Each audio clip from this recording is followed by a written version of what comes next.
ಇಷ್ಟೆಲ್ಲ ಇರಬೇಕಾದ್ರೆ ನೀ ಏನ್ ಮಾಡ್ಕೊಂಡೆ ಬರ್ಬೇಕು ಅಂತ ವರವನ್ನು ನೋಡಿಕೊಟ್ಟರೆ ಮಗಳು ಸುಖಪಟ್ಟಳು. ಮಗಳ ಮನಸ್ಸಿಗೆ ಬಾರದವರಿಗೆ ಕೊಟ್ಟರೆ ಮುಂದೆ ನಮ್ಮ ಹೆಣಕ್ಕೆ ಕಲ್ಲು ಹೊಡೆದಳು. ಹಾಗೆ ಮಾಡಬಾರದು. ಏನು ಮಾಡುತ್ತಾನೋ ಅದಾಗಲೇಬೇಕಾದ ತಪ್ಪದು. ಆತೂರ ಕೊಟ್ಟರೆ ನಮ್ಮಿಂದ ಆಗತ್ತೆ ಬಿಡಲಿ.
ನನ್ನ ತಮ್ಮನಿಗೆ ಕೊಟ್ಟು ಮನೆ ಹಳೆಯತನಕ್ಕೆ ಹಿಡಿದುಕೊಂಡರೆ ಹೇಗಾಗುವುದನ್ನ ಬುದ್ಧಿ ಸಂಪನ್ನ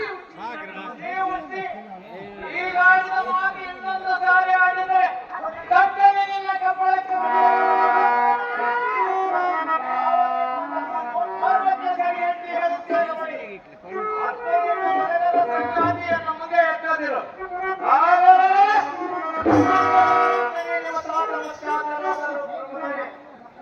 ನಿಮ್ಮ ಬಳಗದ ಸುದ್ದಿ ನನ್ನ ಮುಂದೆ ತಿದ್ದಿ ಹೇಳಿದರೆ ನಾನು ಕೇಳುತ್ತೇನೆ. ಕಾಡು ಗಲ್ಲಿಗೆ ರತ್ನದಂತ ಪುತ್ರಿಯನ್ನು ಕೊಟ್ಟು ಮನೆಯಲ್ಲಿ ಇಟ್ಟುಕೊಳ್ಳಿ ಎಂದು ಹೇಳಿದೆಲ್ಲ.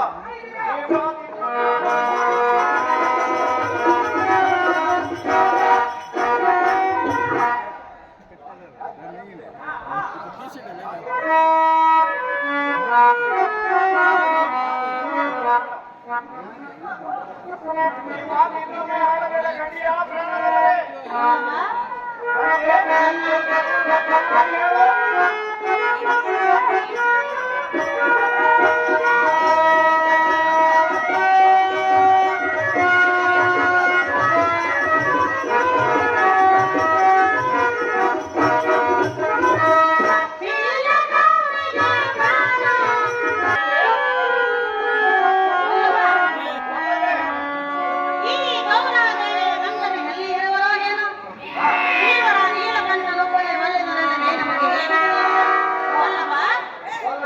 ನೀನು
ಚಳಿ ಆಗುತ್ತದೆಯೇ? ಹಾ ಅಪ್ಪ ಅಪ್ಪ ಹೇಮಂತರಾಜ,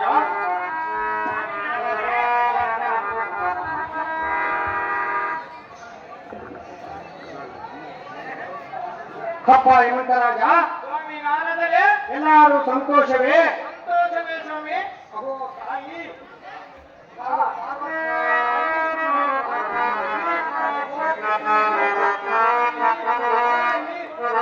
ಉದ್ಧಾರ ಮಾಡುವ ಗಂಡಿಯಾ ಜನನಿ?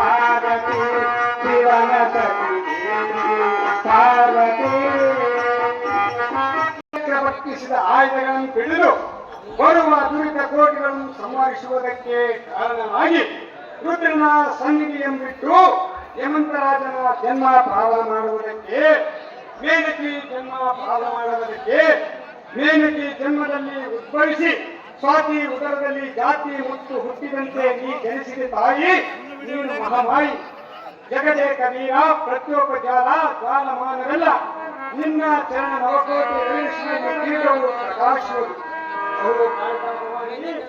ಆಯ ಓಂ ಭಗವತೆ ಚಂಡಿ ಚಾಮುಂಡಿಯ ತಾಯಿ, ಕುಕ್ಕಿ ನಾರಾಯಣಿ, ಮಂಗಂ ಕೈಗೊಳ್ಳಬೇಡ. ಇಂದ್ರಾದಿಗಳ ದಿಕ್ಪಾಲಕರನ್ನು ಸಂರಕ್ಷಿಸುವುದಲ್ಲದೆ ಎನ್ನ ಮಾತು ಸಾಟಿಗೆ ತರಬೇಡ ಜನನಿ. ಸರ್ವರು ನಿನಗೆ